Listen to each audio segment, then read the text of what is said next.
Welcome and thank you so much for tuning into Psychology Is. We are on our 50th episode of this podcast, and that's a major milestone. And I kind of laugh at myself because I think there's been two other times where I said we were on our 50th episode, but I was just misremembering exactly how many we had published. So this time we really are on the 50th episode, and I'm joined by Jim Gottstein. Welcome, Jim. Thank you. I'm pleased to be here. Yeah, we're pleased to have you.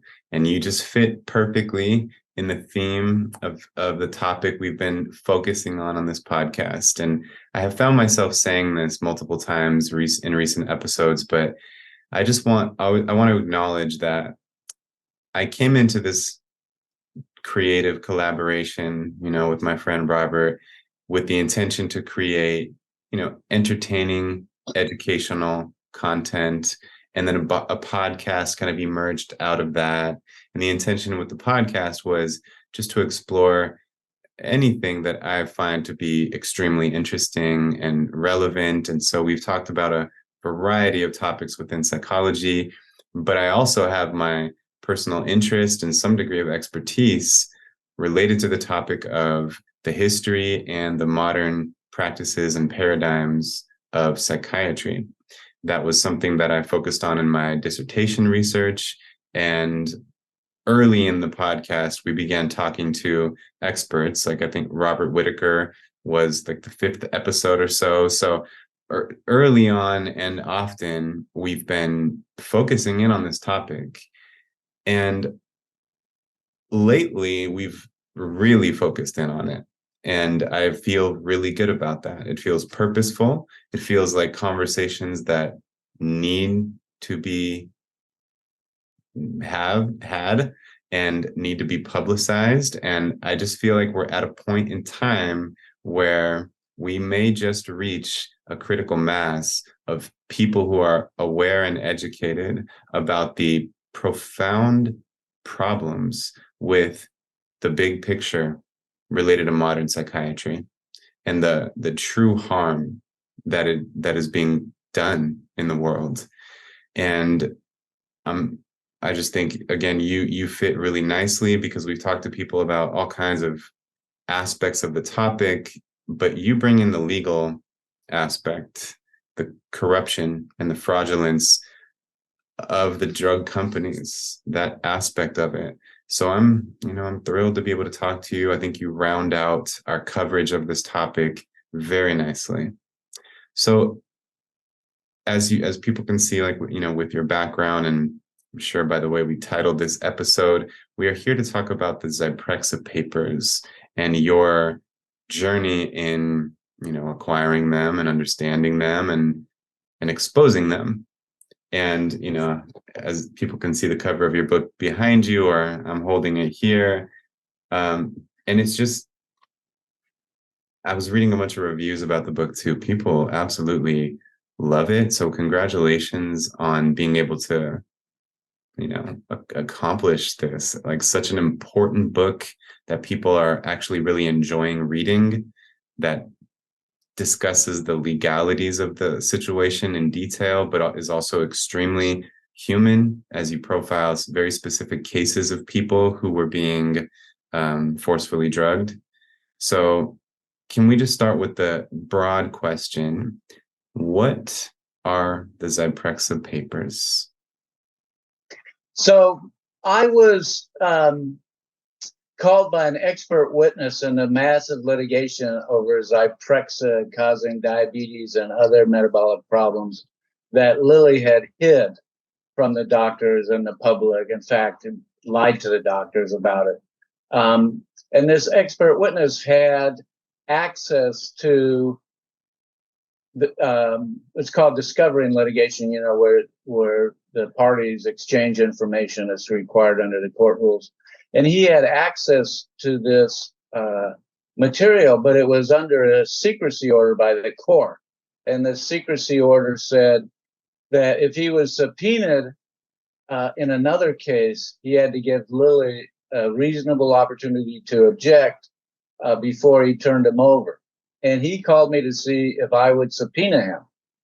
And I thought Lilly would object, and anyway, we'd be off in a court process arguing about it. But they didn't object in time, and the expert, Dr. David Eagleman, sent them to me, and those are the Zyprexa papers, the documents that he sent to me, and I'm actually enjoined from disseminating them by a court order. So, but those are the Zyprexa papers, and they show that not only did Eli Lilly know from the beginning that it caused diabetes and other metabolic problems, but that, and they hid it from the doctors and lied to the doctors when they brought it up, because the doctors were seeing that and seeing massive weight gain in people. People would gain 100 pounds in a year, and not a real small percentage.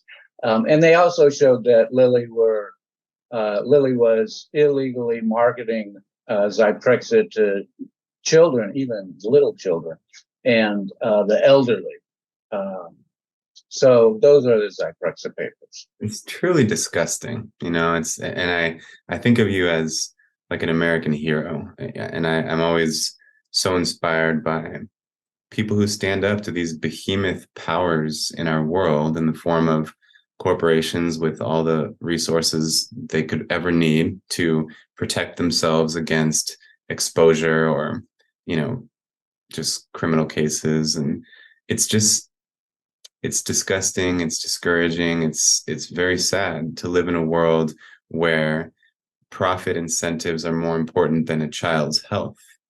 And I read that, the adverse effect of significant weight gain was particularly pronounced in children, and then there was that adverse effects, and then it causing type 2 diabetes. And let's back up a little bit just to say, for people who don't know, Zyprexa is a psychiatric drug. It is classified as, some people call it, as an antipsychotic, which more accurately, of course, we would describe it as like a neuroleptic, which translates to seize the brain or to seize the nerve. And it's very important to me that we are strict about the type of language that we use so that it's not misleading. And I do believe that it's misleading to call something like Zyprexa, or really any psychiatric drug, to call it a medication. That conjures up the wrong connotation in our minds, I believe. And so I myself hold myself to the standard of strictly describing these as what they really are, which are drugs. And that doesn't mean that I'm wholeheartedly against every drug that has ever been made. Of course not. But psychiatric drugs are particularly harmful to people, and the evidence on that is in. So that's what we're talking about. We're talking about a drug manufactured by the pharmaceutical company by the name of Eli Lilly. And as many people are aware, the drug company itself conducts a lot of the experiments as the drug is being manufactured and being approved of, and then reports that data. And so in that opportunity to report the data is where some shady business can happen. So my understanding is that they did certain things to, first of all, manipulate the study to increase the likelihood of positive results in the first place. But then even when they got very negative results, evidence of harm, they hid that. Correct? Yes. And that's actually a pretty standard drug company technique. Yeah. How is that okay? What is your thought about the solution to that?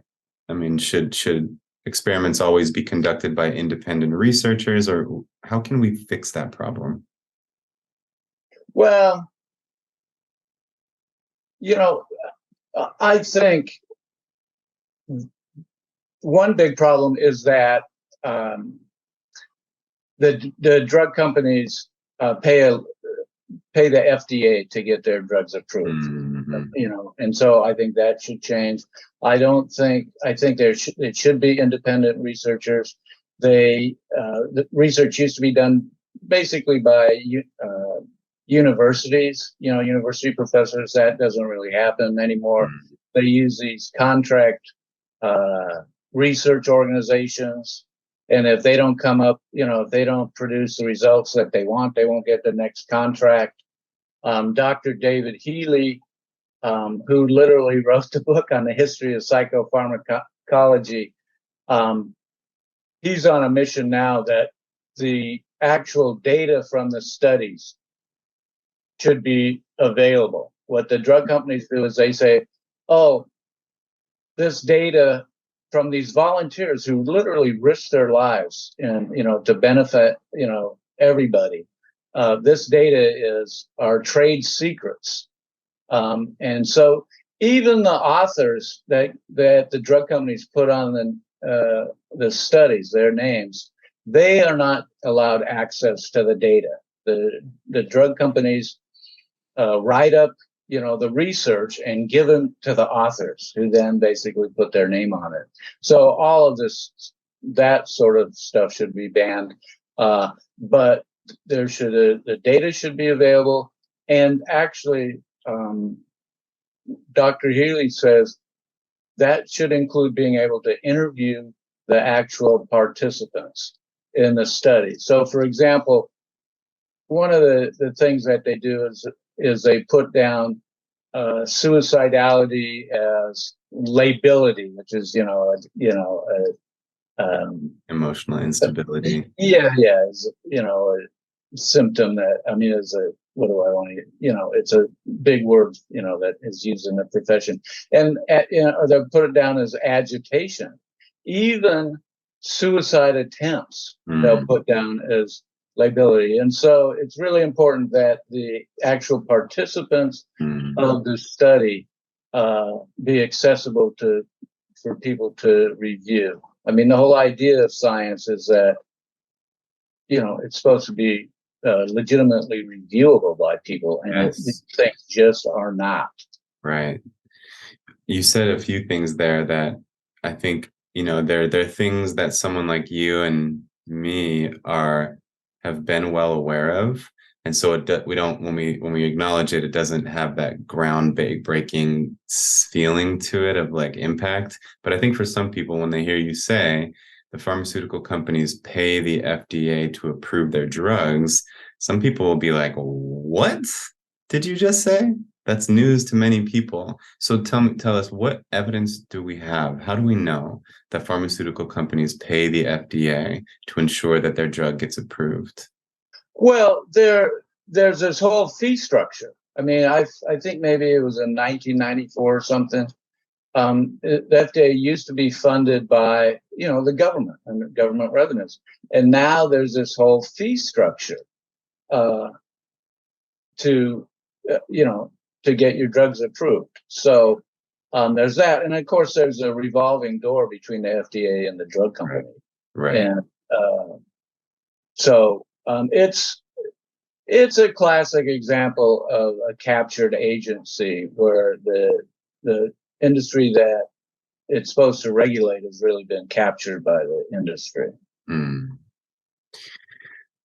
then the other thing that might seem groundbreaking to people is the ghostwriting phenomenon. So just to clarify that really quick for people, what Jim just said about how the drug company will write up the article, and then other researchers who might be well known in the field or associated with universities or just have credibility, their names are put on it, but they didn't actually do the data analysis themselves, and they didn't even choose the language with which they presented that data and wrote the report. So that's just another thing I wanted to clarify for people, and it's just mind-boggling that this is the state of affairs.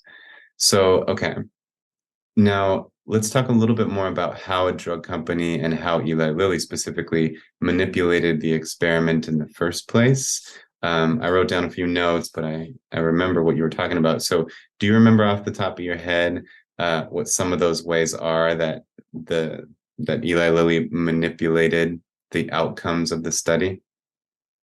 Yeah, the two big ones are what they called placebo washout, which they hijacked that term. I understand there's legitimate uses of that, but basically their control group. Well, that maybe this was there's kind of two combined in this.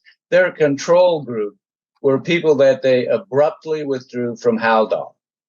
Well, we know that when you abruptly stop a neuroleptic, as with most psych drugs, a lot of people will have you will become psychotic as a result. They'll have symptoms, and it's not any underlying mental illness. I mean, what the psychiatrists will say, oh, you tried to stop your drugs, see your illness, your mental illness is, come back out. But no, it's actually a withdrawal effect. If I can go a little bit. So what the neuroleptics do is they block 70 to 90% of the dopamine in the frontal lobe, the basal ganglia, and the limbic system.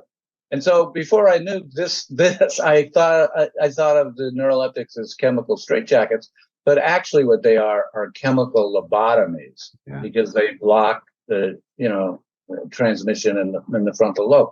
Right. So the brain's response to that, at first it pumps out more dopamine, to compensate for this blockage.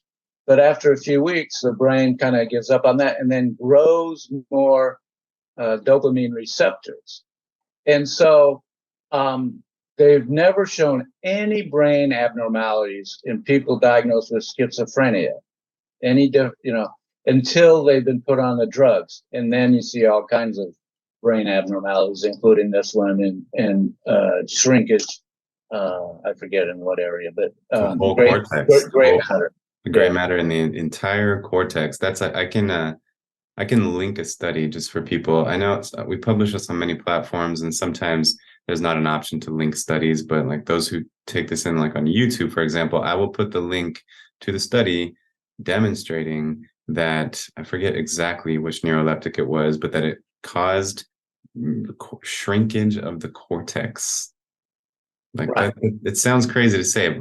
If someone just says like, do you know that these drugs can shrink your brain? That person might be dismissed as a conspiracy theorist. Like, no way, that can't be true. But there's legitimate evidence published in reputable journals demonstrating this.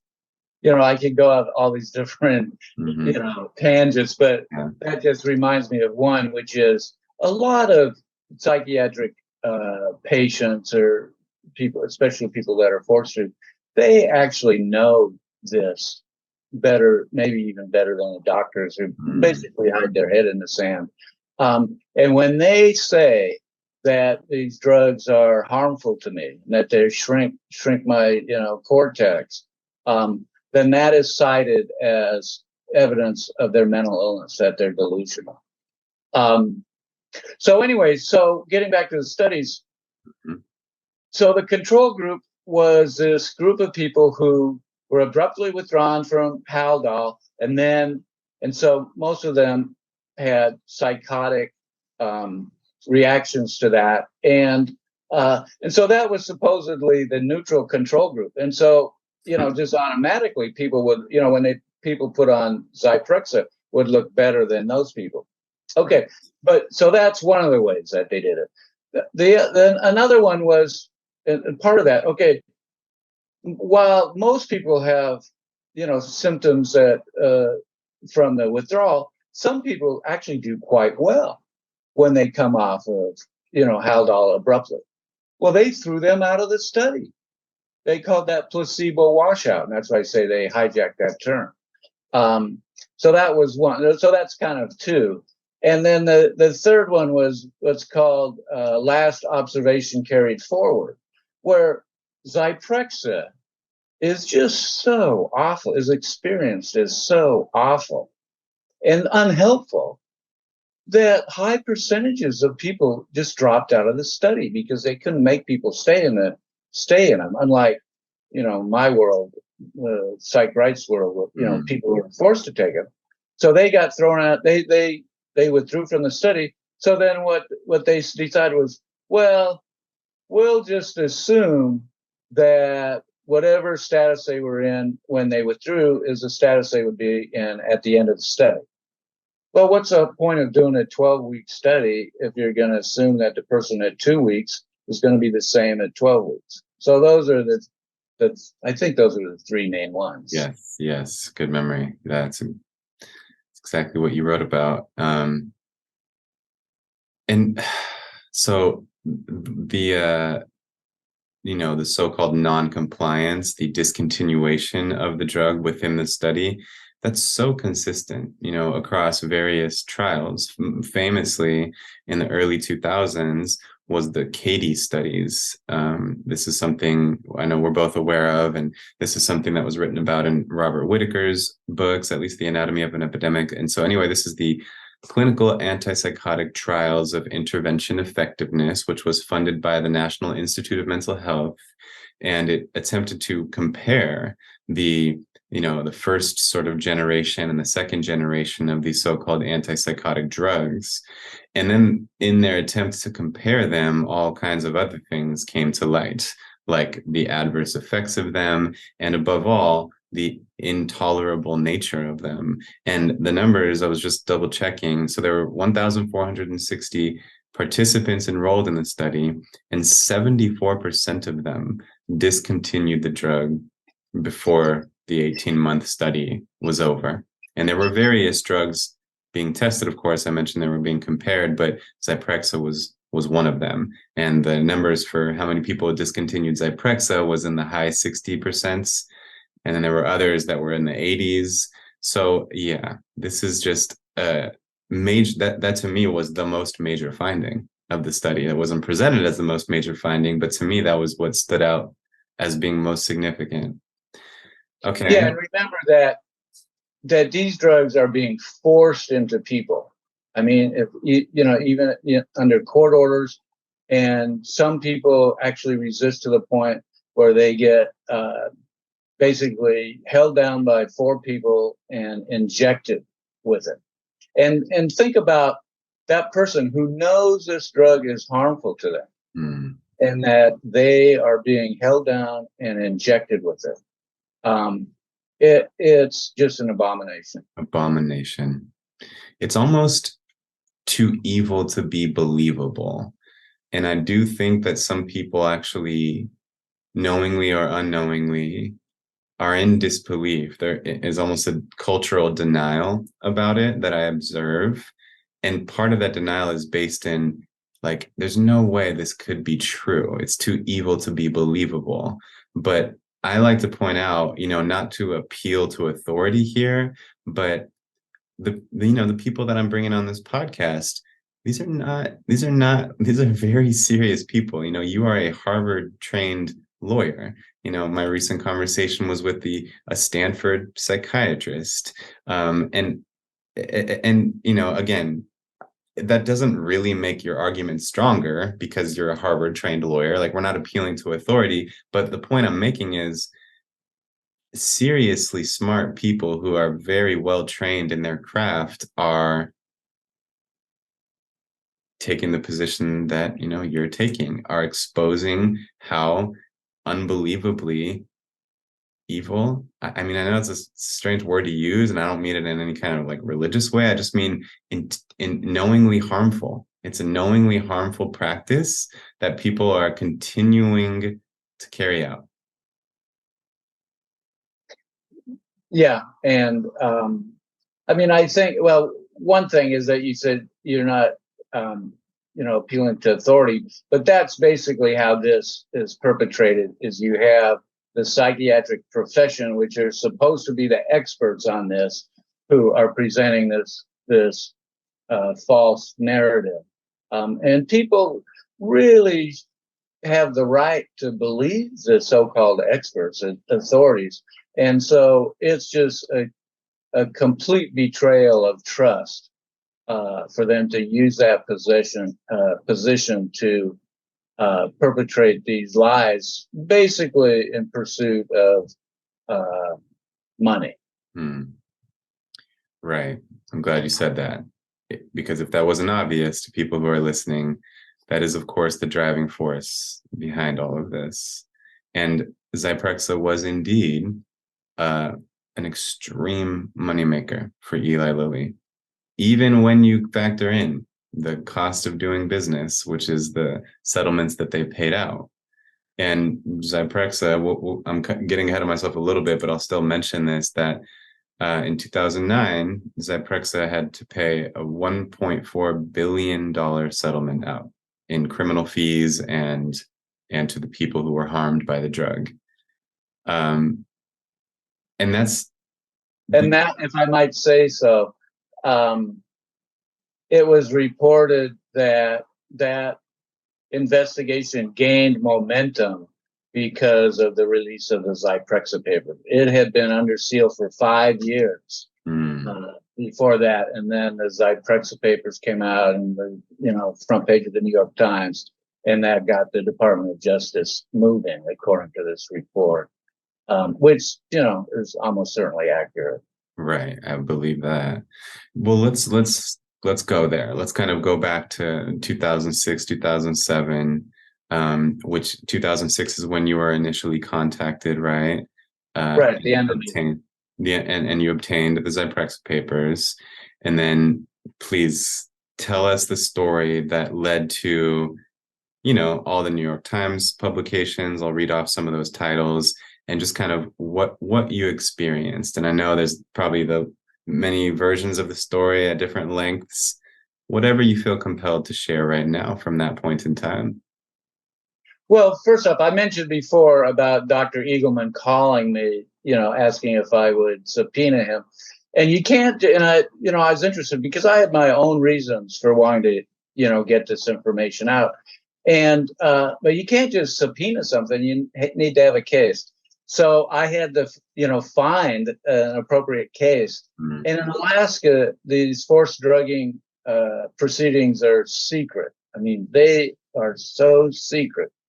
And so I went out to the hospital and I handed out flyers to people to say, I'm willing to represent, your loved one in a forced drugging hearing. And then the Assistant Attorney General wrote me a letter, banning me, and then saying that I was violating professional ethics and all that. So that was a little bit of an adventure all in itself. But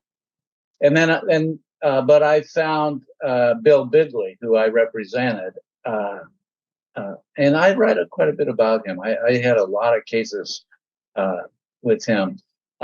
So then I had got the case, and then I subpoenaed the documents, and I'll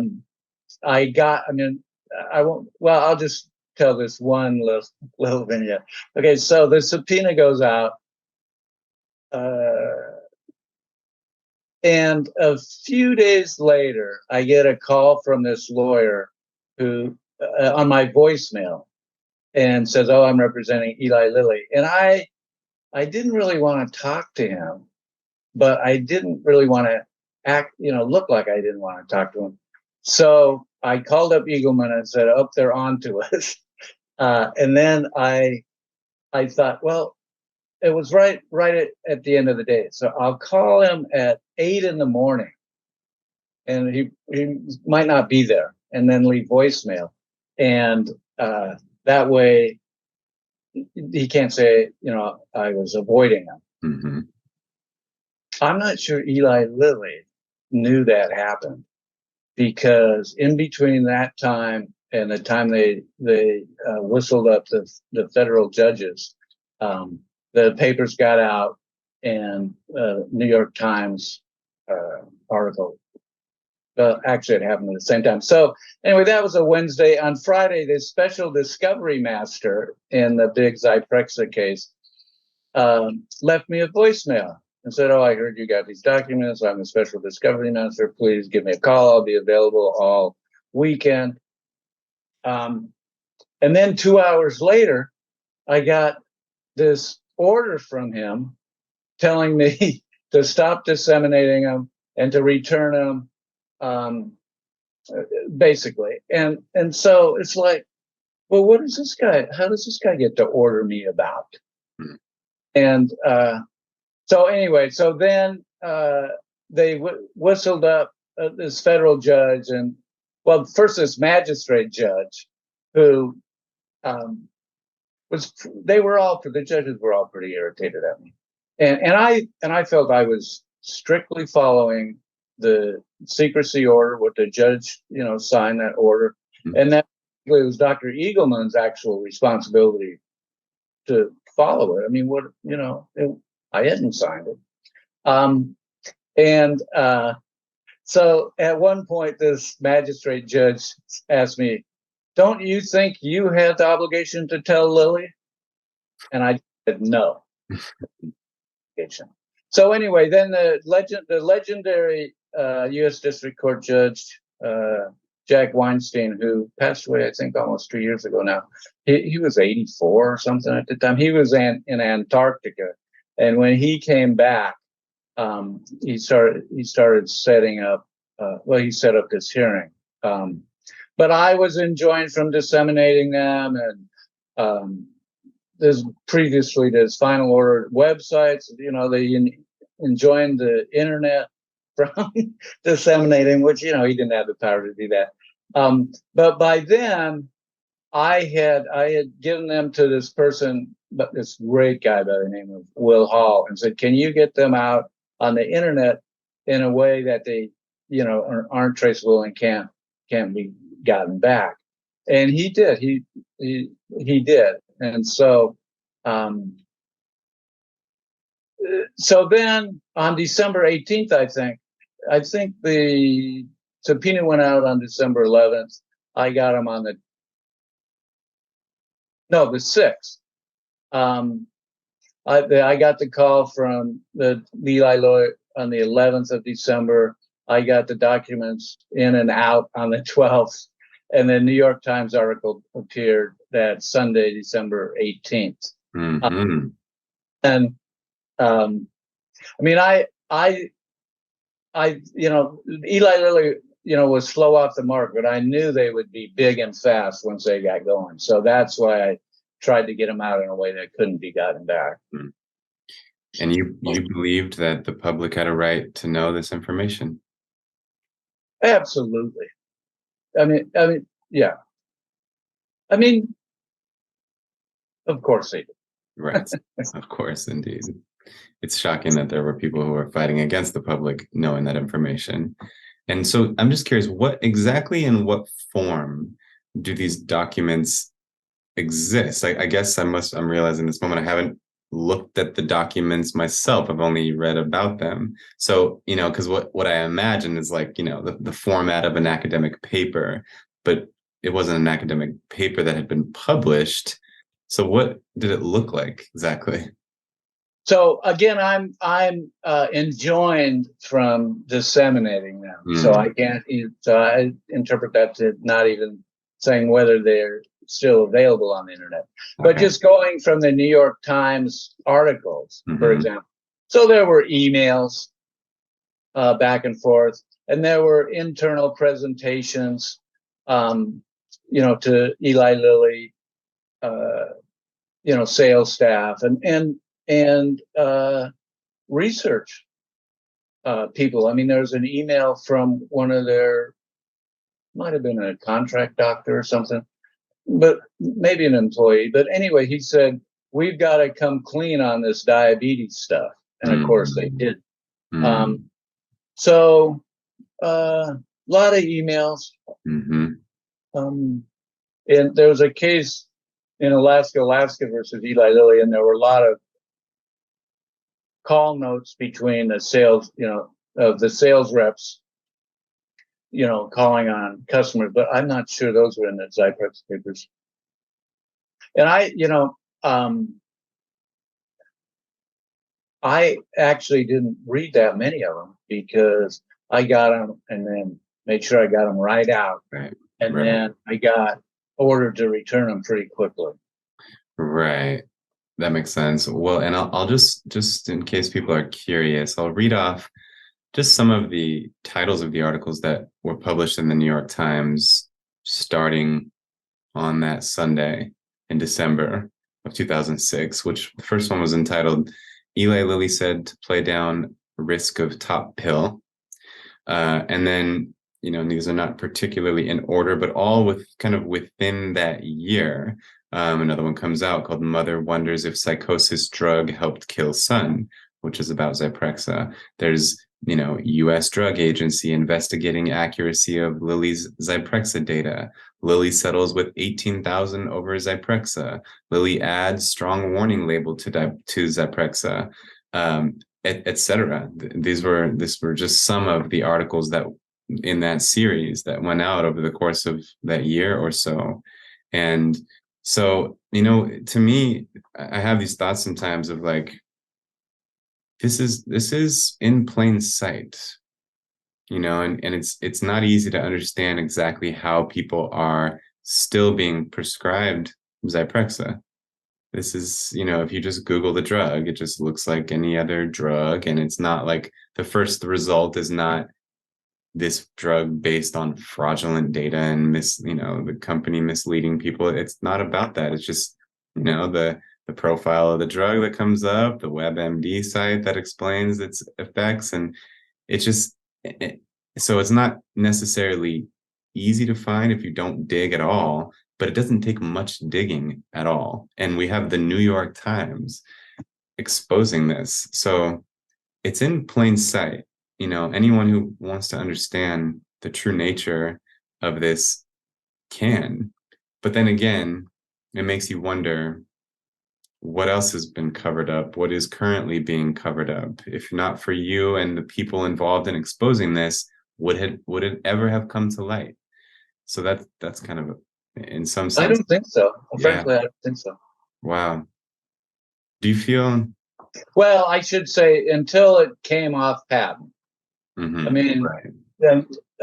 And that's really quite the pattern, is that the drug companies hide all these harms, and then they try and develop a substitute drug that they can charge more for. And the patent, what that does is allow them to charge monopoly prices. Right. And so then once they come off patent and can no longer charge monopoly prices and generics come out, then all of a sudden the harms of these drugs come out. And I don't take any prescription drugs, but I mean, my attitude is you probably shouldn't take any drug that is still on patent, because you don't really know about them. I mean, that might not be true for some of the new cancer drugs, but even those, I mean, the same sort of things go on. I see why you say that. Yeah, that makes sense. And can you clarify, do you know off the top of your head how long the patent lasts now? Is it 10 years, 20 years? No, 18, I think. It's 18, okay. I think 18. Okay. Right. And I think people totally understood what you're saying, but just highlight that you can charge monopoly prices if you have a patent on a drug, because generics can't be made. And so you're the only one who has it. And then coincidentally enough, that's always the one that tends to get prescribed the most. What do you know? Okay. Well, tell me what then happened in your life? And I know that you were already, thanks to personal experience and other reasons, you were already advocating for patients prior to obtaining these documents. Like, you started Psych Rights, and you might need to clarify this for me too. I know it's a website, of course, psychrights.org. Is it also a law firm who specializes in defending people against forced drugging? So yeah, the Law Project for Psychiatric Rights, Psych Rights, is a public interest law firm whose mission is to mount a strategic litigation campaign against forced psychiatric drugging and electroshock. So yes, but I never really built up the capacity of it. So it was, in terms of the legal stuff, it was mostly just me, and I've gotten too old to really do that anymore. I write in the book about my cases with Bill Bibley, and these cases, well, typically the hospital files a petition to psychiatric imprison someone, which is euphemistically called involuntary commitment, and drug them against their will in the morning, and then want the hearing, the trial on it, to get the court order that afternoon. So that's, I mean, first off, that makes the legal proceeding a farce in and of itself. You can't possibly present a good defense, any kind of defense in that time frame. And so whenever I would talk to a client about possibly representing them, I would tell them, look, I have to have at least a couple days to try and put together a defense. And but even with that, I mean, the statute only allows it to be delayed up to, I think, 7 days for the initial commitment, because they don't want the lawyers to keep putting things off and have their clients languish in the hospital while the lawyer's not not trying to get them out. But Right. But the result is there's no real defense put up. But even with that, so even I get a couple days, so it's really fast. I mean, a really short time frame, and that really takes a toll, and I'm just not really up to it anymore. And I have issues with, I was in a psych hospital myself for 30 days in 1982, and it's all about not getting sleep. And anyway, so I'm not really doing that anymore. But we were, and we won 5 Alaska Supreme Court cases and a case in the 7th United States Court of Appeals. That's amazing. So tell us, a two-part question. What is the justification, I suppose, like in the eyes of the court, for forcefully drugging people? And what is the argument against that? Well, the statute in Alaska, until I actually got it changed this past session, but at the time the statute said if someone is incompetent to decline the medication, then the hospital gets to do whatever it wants. That's what the statute said. And I said, hey, wait a minute. Under the Constitution, you have to at least prove that it's in the person's best interest, and there's no less intrusive alternative. And that's what the Supreme Court said. That's what the Supreme Court ruled in the Myers case. And then there was a Bigley case later that kind of expanded on that, and Alaska Supreme Court case. So they agreed. So that's the defense against it, is you have to prove it's in someone's best interest by clear and convincing evidence. And that means that it's highly probable. I mean, interestingly, the U.S. Supreme Court ruled in a case where someone said, well, you're trying to lock me up like in a prison, so you should have to prove it beyond a reasonable doubt.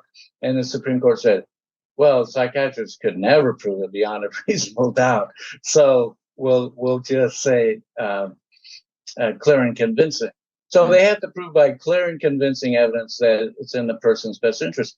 Well, I think, if someone, an adult, not children, if an adult wants to take them, I think they should be told the truth about them. But even if not, if they want to take them, that I have no objection to that. But they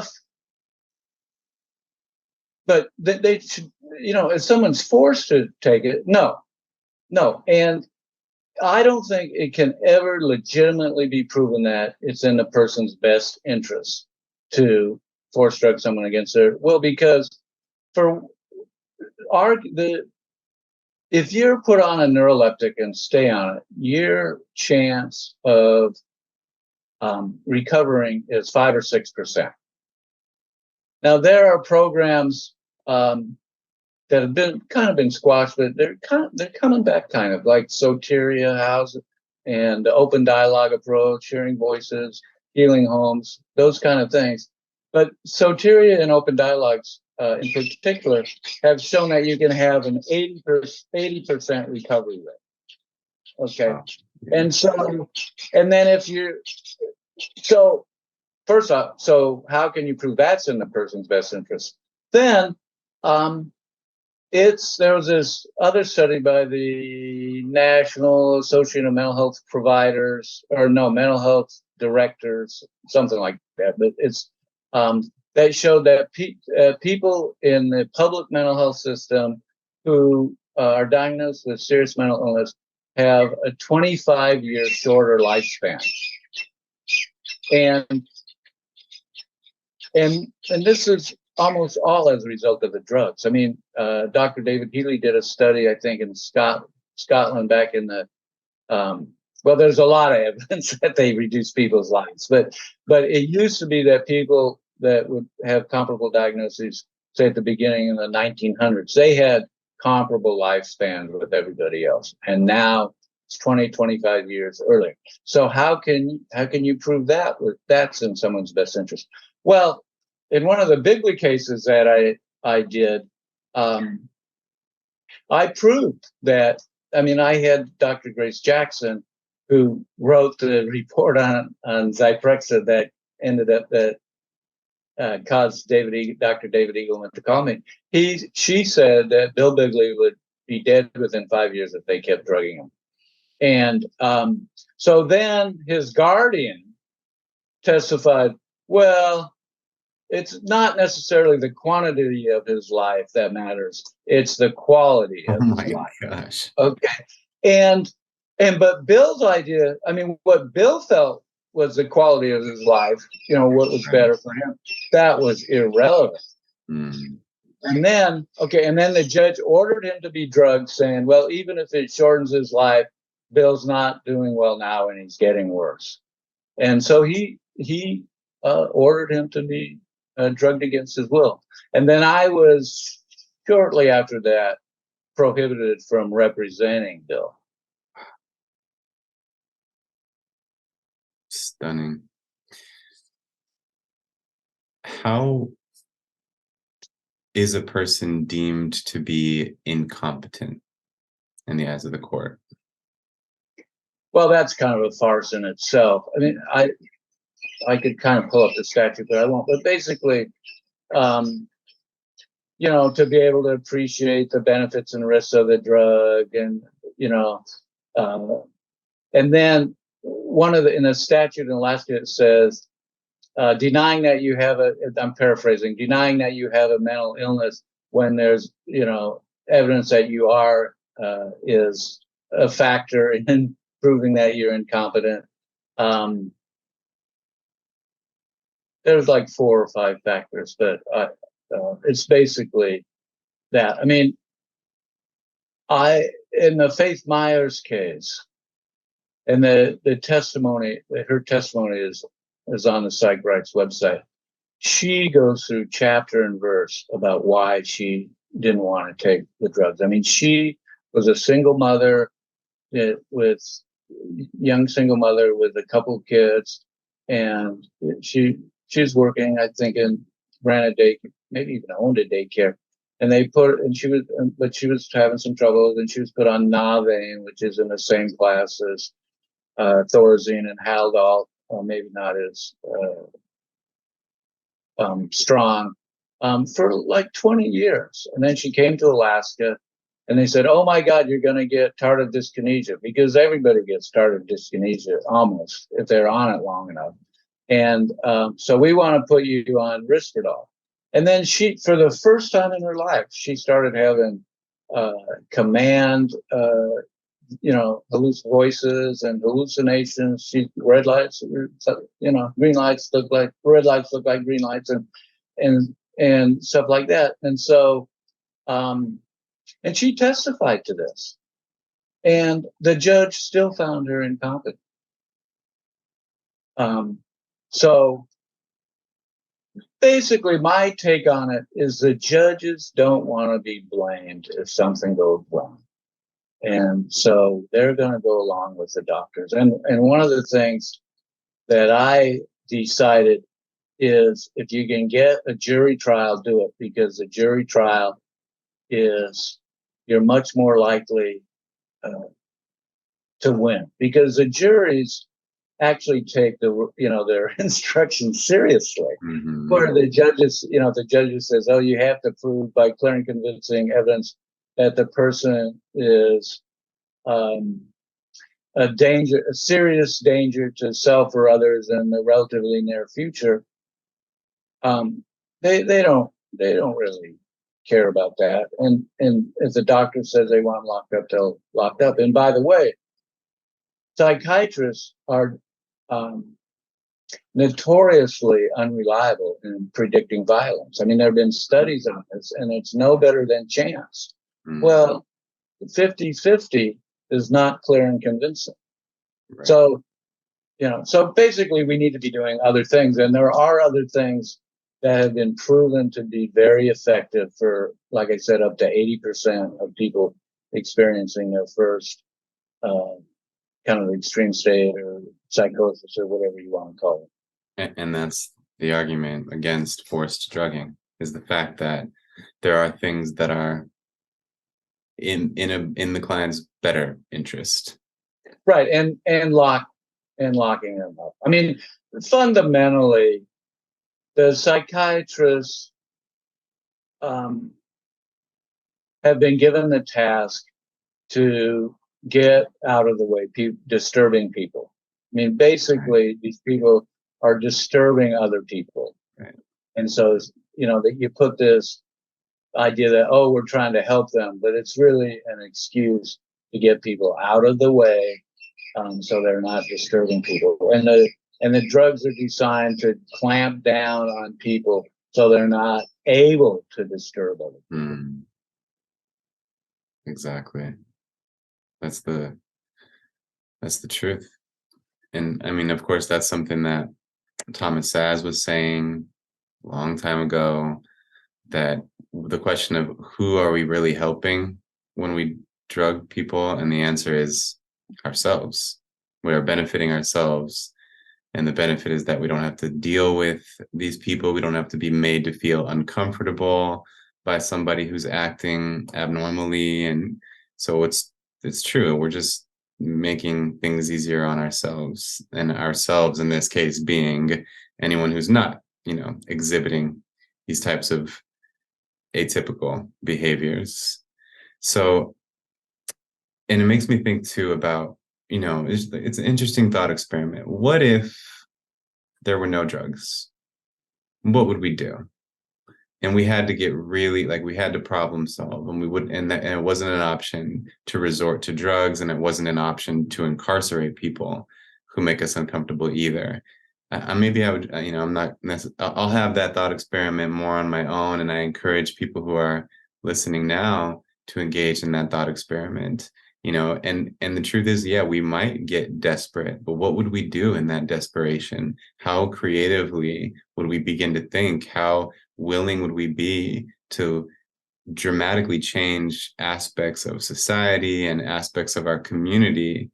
And how much more, effective would our solutions be if we didn't have this go-to resort of? Well, we have the answer. I mean, we have some answers for that. I mean, soteria houses, for example, but in open dialogue, I mean, they literally virtually eliminated schizophrenia in that part of Finland, Lapland, Finland, because in order to get the diagnosis, you've got to have those symptoms for 6 months.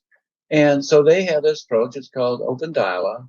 And what they do is they have a team, and they bring in everybody in that person's life with the person. It's always with the person. And they think of the problem as not really being with the person, but in the space between the people. And they just work things out. I mean, and so there are reasons people have had experience, I mean, there's some physical things that happen. Sure. I mean, some maybe drug reactions or Lyme disease or something like that. But if you're talking about real psychiatric conditions,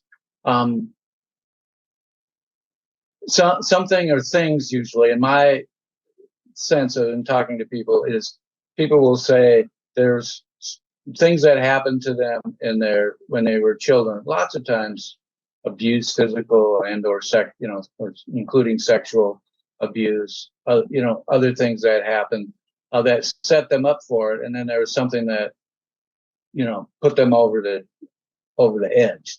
And so you. One of the things that the mental health system doesn't do is ask the person what they want. What would you like us to do? How can we help you? And so that's one thing. And the soteria model, the basic mantra there is to be with someone rather than do to them, but nothing forced. If it's one of the sayings in the psychiatric survivor movement or the mental health consumer movement is nothing about us without us. You need to involve the person in, whatever's going on. And so there are known things to do. And these things have been known for a long time. There's tremendous amount of good work going on, especially in the 70s, basically. Jay Haley, Lauren Moser, Gregory Bates, before that, I guess.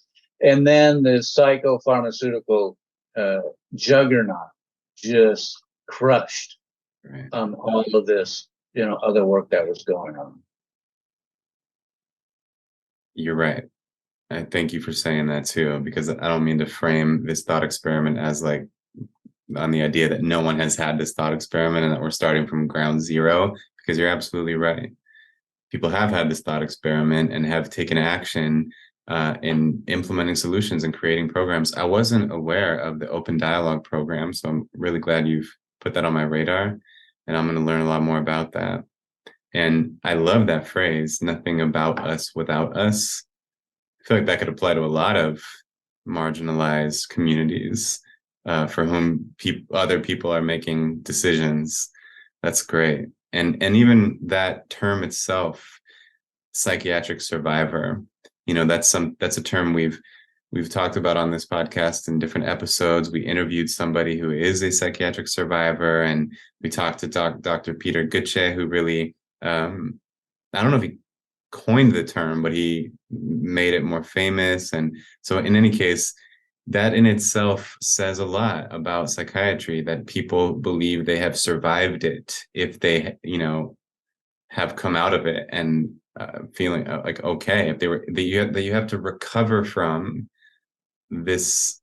Yeah, that you have to survive psychiatry, and a lot of people don't. There's a lot of people don't. And it wasn't Dr. Gutsche. That phrase has been around for a long time, Okay. but maybe he's publicizing. But there's this kind of C/S/X.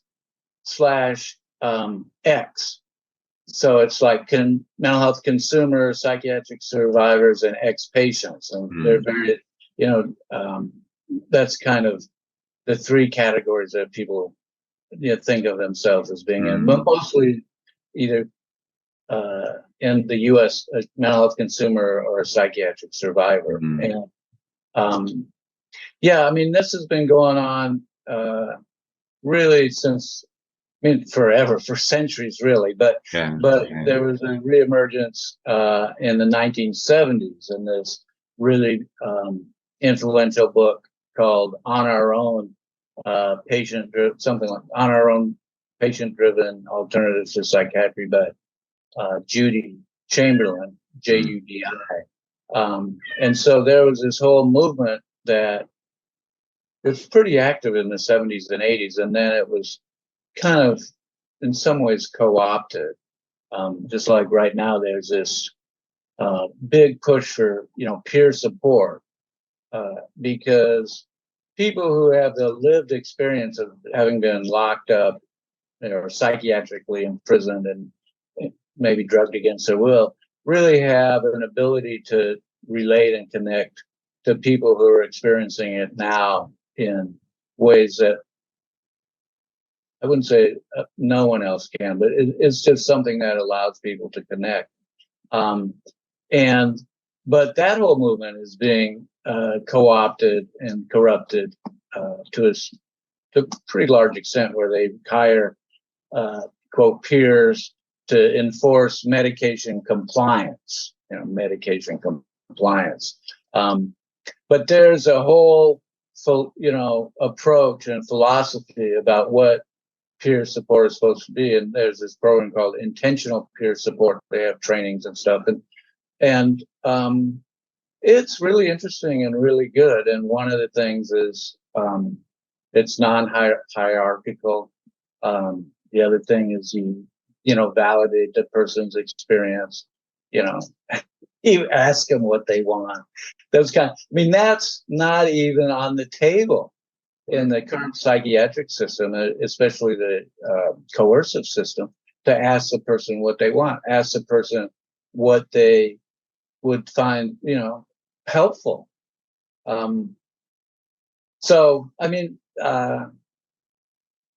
There's Dr. Gurchin is going to publish this study of cases in Alaska. He already did one in Denmark. And one of the things was, the patients would say, well, I've had really bad experience on drug A, but I've done okay. I'd be willing to take drug B. And the psychiatrist says, well, I like drug A better. And the court orders drug A. It's just nuts, really. I think the psychiatric system is nuts. Nuts. Insane. And there was a part in your book where you wrote that you kind of felt like for a while there was, I forget how you put it exactly, but the thing that really kind of hit me was you felt like things were kind of reverting back to normal, that there was all this awareness of these, these drug companies paying out these settlements and fraudulent practices, and yet you feared that it was just kind of going to blow over and things would go back to normal business. Or that they had, yeah. That they already had, right? So what is your vision of the future? If you're trying to predict it, I'll ask you, what do you predict will happen? And then what do you hope will happen? So getting to that, so that was specifically about when in settlements that the drug companies always demand that all the information that was discovered during the litigation has to be kept secret. That the victims have to agree to keep it secret. And after the Zyprexa Papers came out, there was a short period of time where the lawyers tended not to do that. I could go into, I write, some length about that in the book, of the reasons for it and all that. And for a short period of time, I think these documents were coming out, but not anymore. Right. The drug companies insist, and the lawyers say, well, if you want to get any money, you're going to have to agree to that. And of course, that the lawyers are going to get any money, they have to get their clients to agree to it. So where do I see things going? It's I see it as a titanic battle, and the drug companies and psychiatry are winning. But my main focus right now is on trying to get some of these alternative approaches actually going. Mm-hmm. There's a Soteria house in Vermont. I got one going, or helped get one going in Alaska, but it ran for about 6 years or so, and then kind of lost support, funding, etc. And it closed. There's in Israel, I've got different reports about it, but at least half a dozen Soteria houses, and the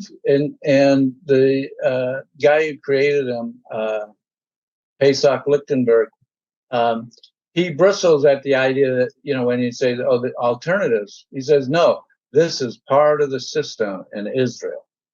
So, and it's not strictly, like the original Soteria house, and they actually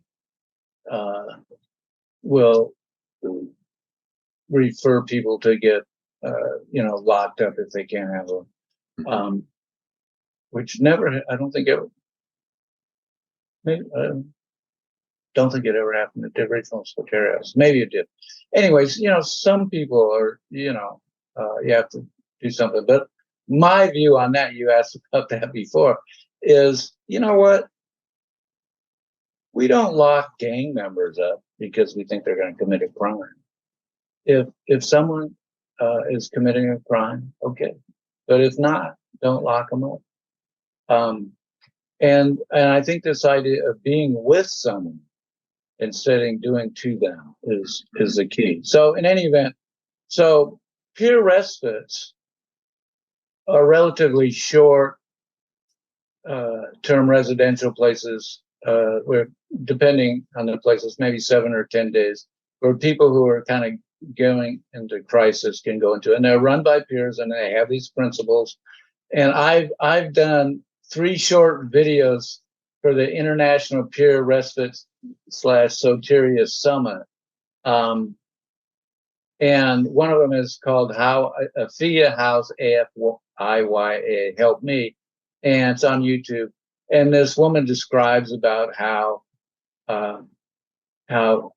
much it helped her. And so, like, for example, they asked her, well, was there anything in the hospital that you found helpful? And she said, well, I don't really like my answer, but if I was locked in my room for a few days, that would really help.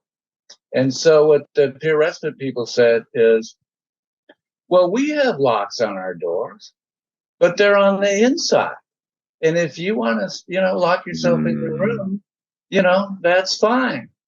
And that sort of thing. I mean, it's a whole different approach, and it's really validating people's experience and asking them what they want.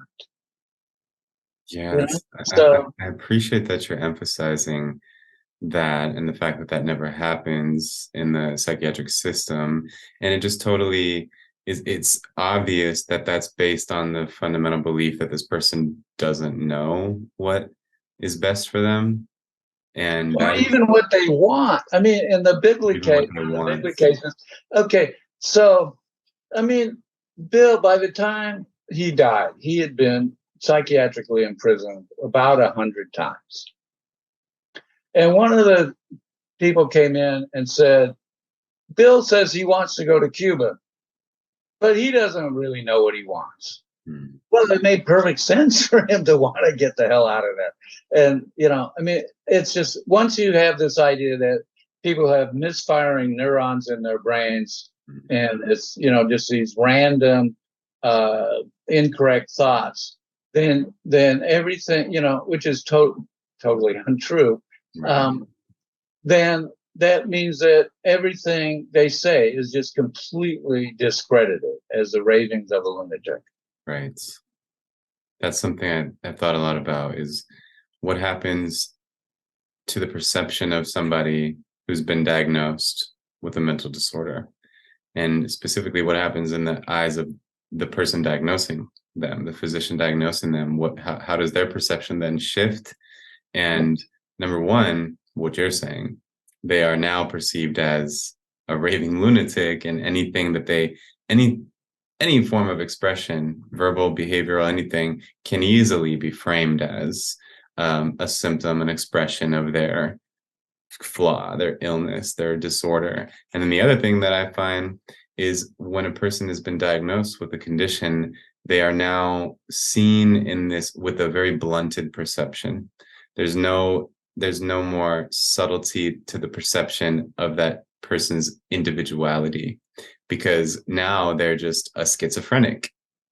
And there's this it blunts the perception of anyone who either diagnoses them or just knows that they have that diagnosis. Even they just see them as like, this general type of person, and that then they fail to appreciate the person's complexity and individuality. But again, also, what you're saying, that if they say something that is even faintly close to outside the norm, well, yeah, they're just a lunatic. And the idea too that they don't even know what they want. I appreciate you catching the distinction there between what I said and what you were saying. I was saying we might assume they don't know what they need or what's best for them, and that's one thing. But to assume that they don't even know what they want, that's quite another, because I want things all the time that are not best for me. And if someone were to tell me, like, you can't have that because I say so, or you don't even really know what you want, that would be a profound violation of my freedom as a human being. And this goes that deep, to the level of like, this is existential, that we are violating people's freedom to exist in the way they want to exist, even if it's not harming anyone else. Yeah, it's a deep, deep problem with a lot of philosophical underpinnings. Indeed. Has anyone ever approached you about making a movie out of what you went through? So I've always felt it was a movie. And I think that the movie jumps out of the book. I mean, it seems like it has for you, and people have, and I've tried to pursue it. And I actually met with a producer, I don't know, about a month ago, but didn't really work out. I think it's a movie, and I'm very proud of the book, and I think if it got wider exposure, that it could have, pretty good impact. But people don't read books that much anymore, and so I think a movie would be, a good movie would be, maybe have a beneficial impact. So I'm pursuing it. A lot of people have suggested it, just no producers. Yeah, and in my opinion too, a movie or a series might even be better, because there's enough here to do like an 8-part series or something and really track it and get to know the characters. And so if when I think about that, I think about like, well, who would play you and how would they depict you? So I'm curious to know, if such a series or movie was made, what type of emotions would the actor playing you have to embody to accurately reflect what you were going through? In other words, what did you go through emotionally? Well, I mean, I'm not sure I could describe it that. I mean, I could, say it. Oh, Tom Hanks should play me, and Steve Spielberg should, direct it Yeah, or sure. produce it. Someone suggested Mark Ruffalo, but I don't know. I feel like I come, my emotions come through, and what I was going through come through in the book. But how would I describe it? I mean, it was certainly scary. Um, uh, I was certainly, determined to, get this stuff out. And then I, tried really hard to. I kind of think of it as guerrilla litigation, because it kind of happened to Eli Lilly before they knew they even had a problem. And then I spent, then it was to try and minimize the, the negative consequences to me. And I feel like I, really escaped any serious adverse effects. I mean, I think, that I'm pretty self-reflective in the book. I mean, I say I screwed up here, I screwed up there. I never should have believed that Eli Lilly was going to follow through on its promise. During settlement negotiations, they just used it to get past the Alaska v. Lilly trial without, me making making a fuss. So, you tell me Yeah. what the emotion should be. Well, yeah, it's case. I like what you said, that I would be scared too, that's for sure. And I could tell Yeah, up against a giant like Eli Lilly and threatening to have your, what's the word for it? Your bar Disbarred. disbarred. Thank you. Yeah, and they threatened me with criminal contempt. Yeah, that's so So, scary. and the judge ruled that I had, quote, conspired to steal these documents. And so, steal, that's criminal. So, but they, anyway, but neither of those things happened. Right. And your determination comes through definitely. Um, I know I said it in the beginning, but the definition of a hero is someone who's willing to help others, specifically when they're putting themselves at risk to do so. And by that definition, Jim, you are a hero. I truly consider you to be a hero, and I just feel like you're one of the people who will go down in history as a key figure in the change that hopefully completely takes place regarding, mental health care. So from the bottom of my heart and on behalf of so many people, thank you for what you've chosen to do with your professional life. It means so much. And obviously you've already literally saved people's lives. And who knows, it's unfathomable what the positive impact really is as it ripples into the future. So again, from the bottom of my heart, on behalf of so many people, thank you so much. You're very kind. I mean it. I mean every word of it. It's people like, because I think there's so many people who feel like they're educated about the topic, but they're not in positions to be able to enact change. And so when we see people who have all the qualifications, who are in the right systems, who are in position to make change, and they do, then it's just, I feel like, you represent so many people who want to. So yeah, you're definitely one of those people. Well, I have enjoyed this conversation very much, and I genuinely hope a series comes out about this. But if, meanwhile, I recommend people read Zyprexa Papers, get to know the individuals that you have defended, and get to know the story, and get to know the rot at the center of drug companies, at least sometimes. And yeah, get to know this monumental story. It's a great read. Thank you. Yeah. Well, I'm glad we are connected, and I trust we'll stay connected. But for now, we'll go ahead and end this podcast episode. So thank you to all the listeners. I say this often at the end of conversations, that those of you who are still listening, you're who this is really for.